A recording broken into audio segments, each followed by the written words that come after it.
Hello, Pablo. I believe that was your name. This is the most convenient way I can think of to send you a long form message that doesn't have to be written out and it won't get flagged by Airbnb. I don't think you can send like phone numbers easily and stuff like that. It'll get flagged and stuff.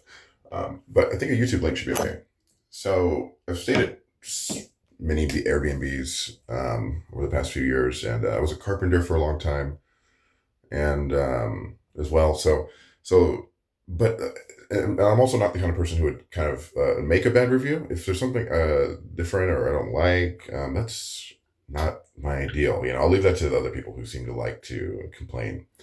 Um, but I'll just make do. It is what it is. And I thought, first of all, for the price, it was reasonable because. Okay, so I'll just leave it at that. But there's a few things that definitely stuck out that I think other people would complain. So as you pull up, it's just like compared to the other Airbnbs I've been at, it's a very different vibe. It's a very different area.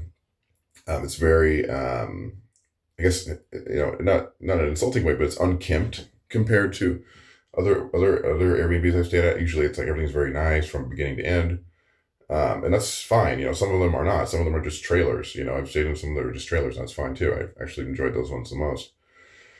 But so we're like, okay, it's kind of like the weeds or like the ivy or whatever is kind of around the parking area. If that was like I don't know, maybe just like a little fence or something, or landscaped back a little bit so it seems like purposeful and not just like a turn off part. Where somebody just somebody's random like that's just the driveway. There's just some gravel there. It's more purposeful would be helpful. So then you start walking down. Again, it's very there's no landscaping at all. And I'm not telling you to invest in a bunch of papers. Like nobody wants to do that. But so anyway, I'll just continue. So you keep walking down, and you see like the shed on the right side, and it's you're like, okay, so this is like you know it's becoming more and more like I don't know, less accommodating. You're like, I don't know, it's kind of an odd feeling to see like somebody's tools, and it's kind of cluttery for sure. Cluttery for sure.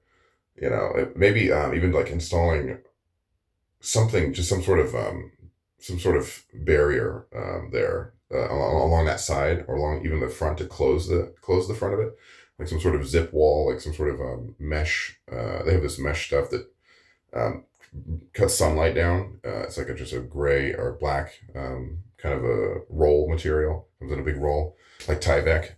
If you like rolled some of that from the roof to the ground, and then had zippers on it so you could access the stuff, I think that would be helpful because it makes it look more uniform. So anyway, that's the shed, and I feel like it should be like this is what people are gonna say. This is what people are gonna think. This is what I thought. Okay, and all the stuff I'm saying can be fine if you mention that in the way the Airbnb is described. So you keep going on down, and it looks pretty cool. You're like, okay, there's like a kayaking area, public access right there, and there's a fence, and then there's the shed, and then there's what seems to be my area, and then the boat and the Airbnb actual location. Starts looking good. You're like, okay, this is pretty cool. It looks nice outside. I think there was some sort of patio. There's some benches. You go inside, it looks good. It certainly does. Two things struck me extremely. And do as thou wilt. Do what you want to do. But I noticed that there was no heat. Right? You said there was a propane heater. Okay, there's first of all, a propane heater is not exactly safe. I'm not sure if you got one that has a safe shut off, because you actually wind up sucking all the oxygen out of the room when you burn propane. I don't know what you've got set up. So they have these ones that they shut off when the oxygen level gets too low, because eventually, if it gets low enough, there will be an explosion, unfortunately. So I stayed in an Airbnb recently that had propane heating, and it was a big, much more inner space than yours by volume. And the oxygen level was like, I was like, I can't breathe in here after running it for a few hours. And there was like no ventilation whatsoever. So like if you're going to have a propane heater, you need to have some sort of fan that's running constantly that's taking air from outside and putting it inside, and then an air. You have an input fan and an output fan somewhere. You have to have that. Um, and I think you should just have that anyway, because if somebody's going to be in there for like 6 hours, 8 hours, or whatever, maybe even longer, then they're going to run out of air eventually. But I didn't think that was going to be a huge problem with yours because it's not entirely sealed out. Like the place I was staying in was very sealed.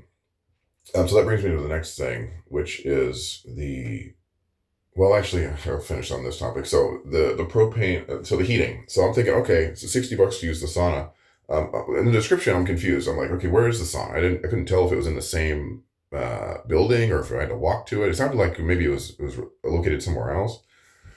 So I was surprised to see that it was in the cabin. And so I looked in there. I'm like, okay, interesting. Whatever, looks cool, whatever. And then noticing. So let's finish on the heat topics for it. I'm trying not to jump around. So the heating, or the sauna. So I noticed like it's like $60, right? $60 to use it. I think people are going to complain about that for sure. I think just upgrading the price a little bit, just including the use of the sauna would be good, or explaining why it costs money to use the sauna. And then another problem with that is, and it ties in with the propane heater, depending on what you want to do. I was like, okay, so basically, if I want heat, then I have to pay $60.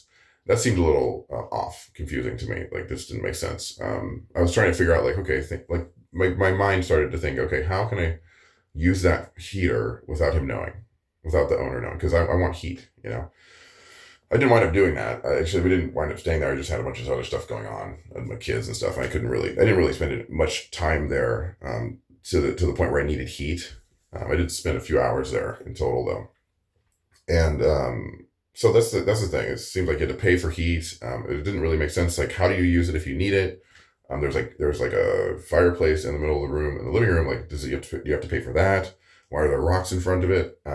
So then the sauna itself, it smelled like body odor for sure. Like it's a room where you sweat, obviously, so it smelled like that. There has to be a way. Like I was like, oh, I might pay for this, and then I was like, oh, the smell, I can't do that. There's no way.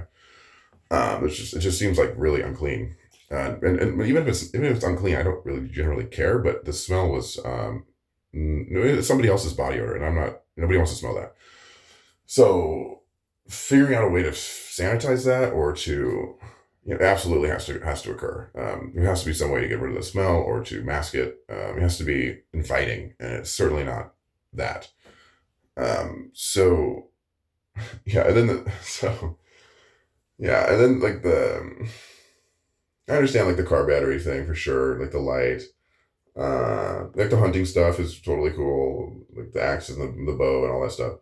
To me, it didn't. It seemed far less um, like a lovers or whatever you said. It was like a couple's getaway or something. It's like couple who, like a couple of fishermen.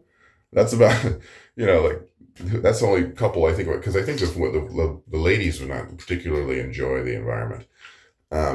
So moving along, I've noticed that a lot of the carpentry was fair, but there's a lot of unfinished edges, kind of a lot of things that didn't make a lot of sense, or could have been cut back, or could have been cleaned up better, or just kind of it looked like I could judge the skill of the carpenter based on it. And it was like, they're not professional.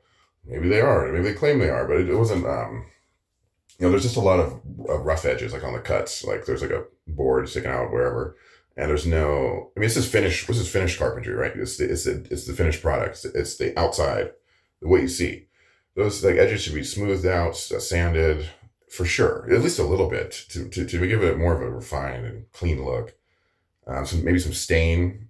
Things should be sealed up better. Like it just didn't make sense in some areas. I'm like, okay, what happened over here? Why is there gaps there? Why is there multiple kinds of different wood here? Right, stuff like that.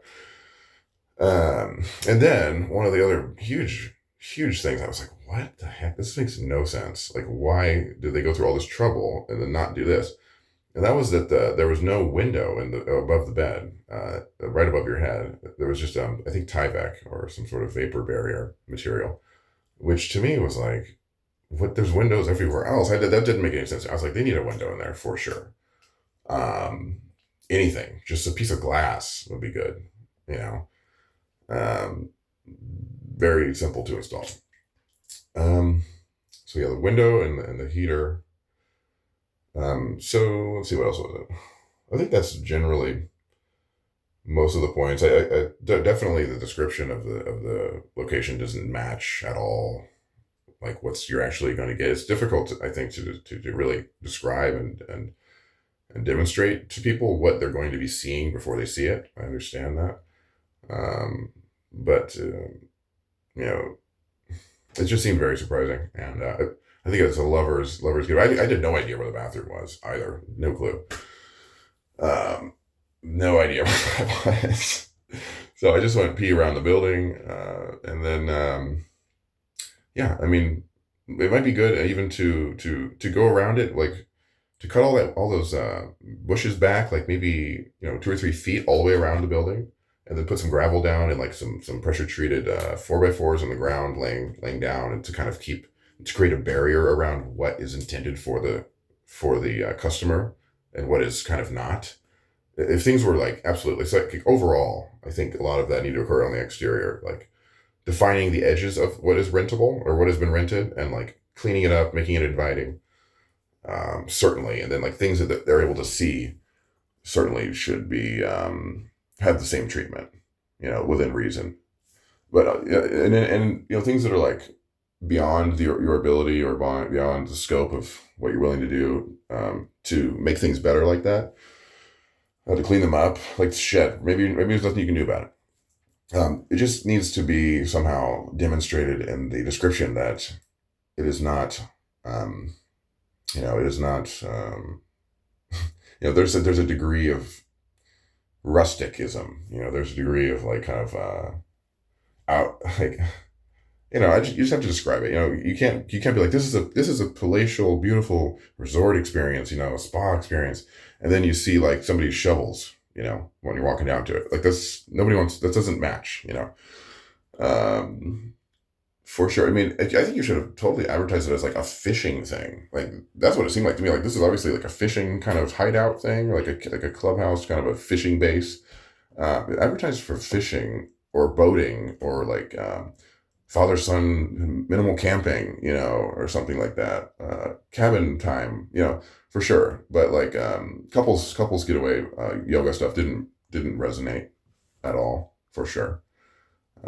If you want any help with any of this stuff, let me know. I just got laid off from being a software engineer, but I was also a carpenter for a long time, and so wouldn't mind doing some work. So let me know. And if you have any questions, you're welcome to call me 206